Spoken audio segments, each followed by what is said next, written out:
बिस्मिल्लाहिर्रहमानिर्रहीम। अस्सलाम वालेकुम दोस्तों, मैं आज आप लोगों से दुआ मांगने का खूबसूरत और कबूलियत का एक खूबसूरत अंदाज़ आप लोगों से शेयर करना चाहूँगी।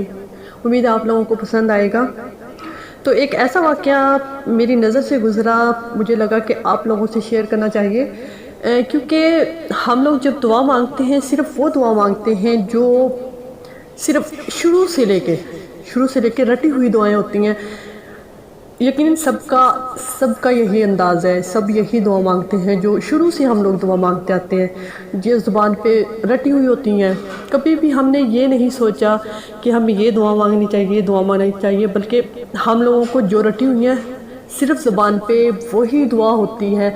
और वो लम्हा जो कबूलियत का लम्हा होता है, वो ज़िंदगी का खूबसूरत लम्हा होता है, वो जो हम दिल से दुआ मांगते हैं, जो हमें चीज़ नज़र आ रही होती है, उस वक़्त यकदम एक दिल से जो दुआ निकलती है और अल्लाह ताला को वो अंदाज़ को अच्छा लगता है, खूबसूरत लगता है, तो उस पे कबूलियत की मोहर लगा देता है। तो इसी बारे में आज मैं आप लोगों से एक छोटा सा वाक़या शेयर करना चाहूँगी। उम्मीद है आप लोगों को पसंद आएगा। तो शुरू करते हैं। एक बहुत गुनाहगार शख्स हज करने के लिए चला गया। वहाँ काबतुल्लाह का गिलाफ पकड़कर बोला, इलाही, इस घर की ज़ियारत को हज कहते हैं और कलमा हज में 2 हरफ हैं। हे से तेरा हुक्म है और जीम से मेरा जुर्म मुराद है, तो अपने हुक्म से मेरे जुर्म माफ़ फरमा दे। आवाज़ आई, ए मेरे बंदे, तूने कितनी उम्दा मुनाजात की, फिर कहो। वो दोबारा नए अंदाज से यूँ पुकारता है, ए मेरे बख्शनहार, ए गफ्फार, तेरी मगफिरत का दरिया गुनाहगारों की मगफिरत तो बख्शिश के लिए पुरजोश है और तेरी रहमत का ख़जाना हर सवाली के लिए खुला है। इलाही, इस घर की ज़ियारत को हज कहते हैं और हज 2 हुरफ पर मुश्तमिल है, हे और जीम। हे से मेरी हाजत और जीम से तेरा जूदो करम है, तू अपने जूदो करम से इस मसीन की हाजत पूरी फरमा। आवाज़ आई, ए जवान मर्द, तूने क्या खूब हमद की, फिर कहो। वो फिर अर्ज़ करने लगा, ए खालिक कायनात, तेरी ज़ात हर ऐब व नुक्स व कमज़ोरी से पाक है।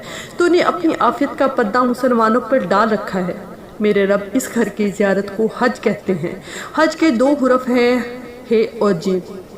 हे से अगर मेरी हलावत ईमानी है और जीम से तेरा जलाल मुराद है, तो अपने जलाल की बरकत से इस नातवा ज़ईफ़ बंदे की ईमान की हलावत को शैतान से महफूज रखना। आवाज़ आई, ए मेरे मुखलिस तरीन आशिक व सादिक बंदे, तूने मेरे हुक्म, मेरे जूद व करम, मेरे जलाल की तवस्सल से जो कुछ तलब किया है तुझे अता फरमाया। हमारा तो काम ही मांगने वाले का दामन भर देना है, मगर बात तो ये है कि कोई मांगे तो सही, किसी को मांगने का सलीका तो आता हो। या अल्लाह, हम जैसे गुनहगार को भी मांगने का सलीका और तौफीक अता फरमा।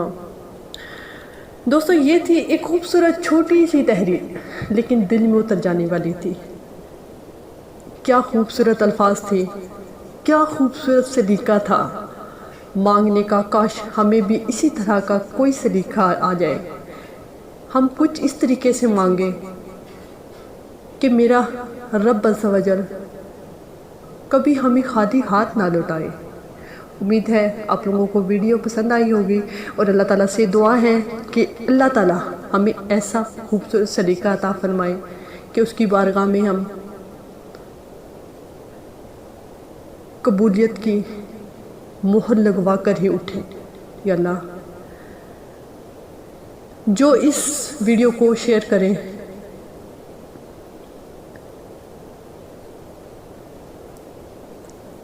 उसको और तमाम सुनने वालों के लिए बख्शिश का ज़रिया बना। हमें अपने प्यारे हबीब सल्लल्लाहु अलैहि वसल्लम के बताए हुए रास्ते पे चलने की तौफीक अता फरमाए। हमें अपनी प्यारे हबीब सल्लल्लाहु अलैहि वसल्लम की सच्ची और पक्की मोहब्बत अता फरमाए। आमीन या रब्बुल आलमीन। दुआ में याद रखिएगा, अपना ख्याल रखिएगा। अल्लाह हाफ़िज़।